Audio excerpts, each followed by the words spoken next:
안녕하세요. 과거와 현재의 만남 함께하는 독서입니다. 오늘도 같이 하시죠. 자, 안녕하십니까.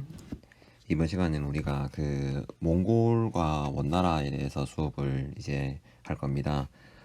왼쪽에 지도를 보니까 여기 색깔 져지고 요 쌤의 선을 따라가다 보면 이제 색깔이 쳐진 부분이 있죠, 그죠? 이 부분.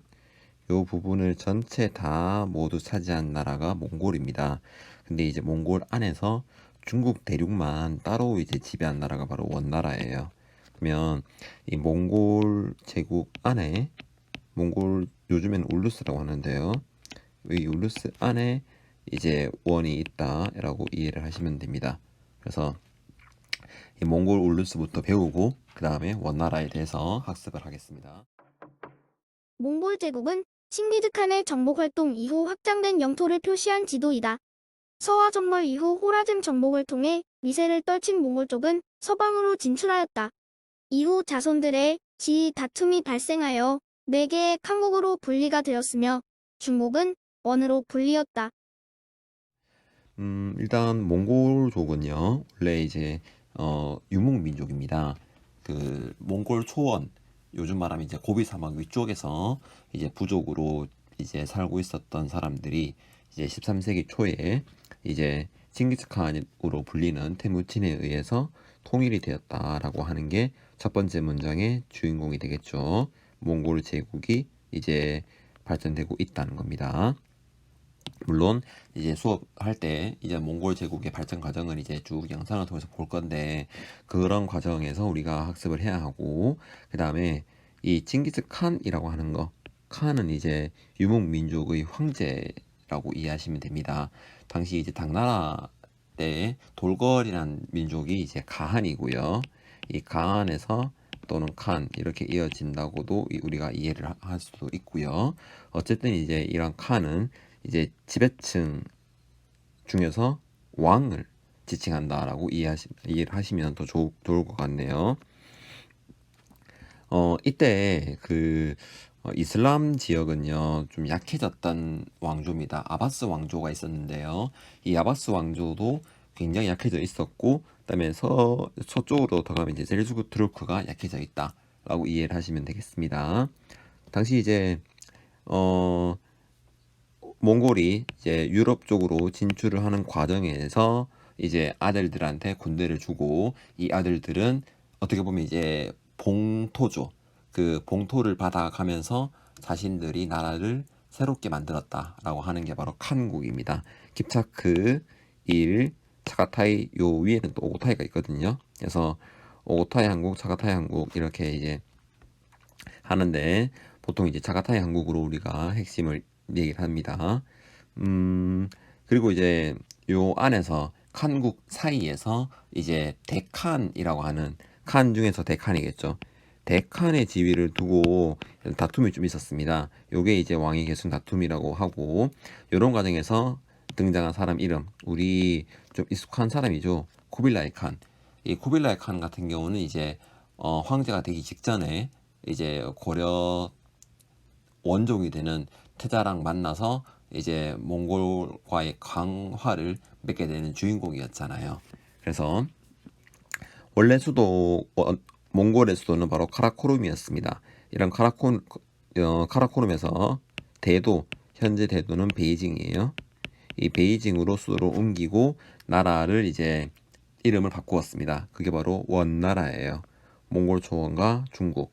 그래서 이 원나라 건국 다음 이제 남송까지 멸망을 시켰다라고 하는 거, 요게 이제 유라시아 제국, 요 이름이 이제 동서세계인데, 요 제국의 이름을 우리가 유라시아 제국이라고 아마 수업 때 얘기를 드릴 겁니다. 그래서 이런 유라시아 대국을 이제 지배하고 있던 원나라, 나머지 한국들은 좀 제외를 할게요. 이런 부분이 이제 중앙아시아 쪽 역사라서 중국 역사에서는 조금만 비켜서 있기 때문에 우리는 원나라 부분만 좀 학습을 하시겠습니다. 원나라 같은 경우는 이제 똑같이 이중 통치 체제를 일단은 모토로 하고 있습니다. 이중 통치 체제를 한다는 뜻은 중국인에 대해서 좀 다르게 대한다는 거죠. 요게 바로 뭐냐? 바로 민족 차별 정책이다라고 보시면 돼요. 죄송해요. 원나라에서 시행했던 민족 차별 정책 이름이 바로 몽골 제일주의입니다. 이런 몽골 제일주의는 밑에 자료실에 보니까 이런 신문 구성이 있죠. 한인과 남인은 차이점이 좀 있습니다. 여기 이제 한인은 이제 화베이 지방에 살던 한인, 그다음에 남인은 남송 지방 사람들이라고 이해를 하시면 되는데요. 이때 가장 중요하게 생각하는 사람이 바로 생목인입니다.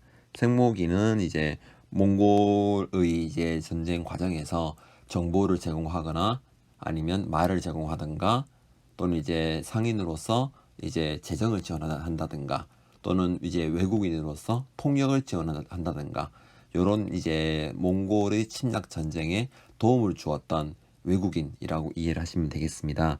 그래서 몽골인과 생목인은 지배층, 그다음에 본래 중국 대륙에 살고 있던 화베이에 살던 한인, 남송 지방에 살던 남인, 이 사람들은 피지배층이라고 보시면 되는데요.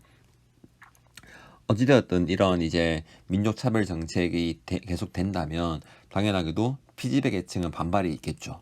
그래서 피지배 계층 안에서 원나라에 반대를 했던 사람들이 있습니다. 이 사람들이 모두 이제 반란 세력으로 규정을 하는데 요 사람들 중에 일부가 이제 홍건적의 난과 관련이 되어 있다라고 보시면 되겠습니다. 한족의 반란으로 인해서 이제 몽골족이 쫓겨나게 되었습니다. 나라가 그렇게 오래가진 않았죠. 1271년에 원나라가 세워졌고 1368년에 원나라가 북쪽으로 쫓겨가는 북원이 되는 거거든요. 거의 100년쯤입니다. 그죠? 그렇지만 이 100년 사이에 원나라가 중국에 미친 영향은 좀 커요. 제가 얘기 드렸지만 유라시아 제국은 바로 동서교류를 이제 의미하는 단어입니다. 그래서 이제 비단길과 그리고 초원길 그리고 송나라 때부터 쭉 이제 활용되었던 바닷길을 통해서 동서교류가 많았다라고 보시면 되는데 특히 초원길을 좀 보면 초원길은 당연하게도 말을 타고 이동하는 길이거든요. 비단길은 사막길로서 낙타를 좀 이용을 많이 했었고요. 바닷길은 당연히 배를 이용했겠죠. 그래서 말을 이제 이용하는 역참제가 실시가 되었다. 이런 역참제는 조선시대 때 마패나 또는 역원제로도 영향을 좀 주게 되거든요. 알아두시고. 몽골 제국 및 원나라는 국제적 교역을 많이 하였다. 특히 정복과정과 그 이후에 당시 서방과 교류가 많았는데 이를 표현하고 있는 것이 교류의 길이다. 초원길, 사막길, 바닷길은 각기 그 기능을 달리하는데 점차 바닷길을 선호하게 되었다. 그렇다면 이런 동서교류를 했다면 당연히 이제 유럽인들이나 또는 이슬람인들이 중국 원나라에 또 왔겠죠. 그래서 우리는 두 명의 인물을 좀 기억을 하시면 좋겠습니다. 이탈리아 상인이었던 마르코 폴로. 마르코 폴로는 동방견문록을 저술해서 이제 원나라 또는 중국이 요러요러한 모습이다 라고 하는 게 이제 남겨져 있고요. 그다음에 이슬람 이제 사람이었던 이븐 바투타는 이제 여행기를 저술했습니다. 그러면서 이제 좀 더 객관적으로 중국을 이제 알려주는 그런 책을 또 저술을 했었습니다. 원나라에는 종교사절 및 교역을 위해 들어온 외국인들이 많았다. 이들은 생목인으로서 몽골에서 우대를 받기도 하였는데 대표적인 인물로 마르코 폴로와 이븐 바투타를 들 수 있다. 마르코 폴로는 17년 정도 원에 있다가 베네치아로 돌아간 인물이며 이븐 바투타는 3대륙을 여행하고 남겼다는 기록이 전해진다. 일단 원나라는 기본적으로 동서교류를 하기 때문에 아무래도 국제적 문화이겠죠. 이게 바로 뭐냐? 바로 개방적. 그래서 이름이 국제적 문화이다라고 보시면 되겠습니다.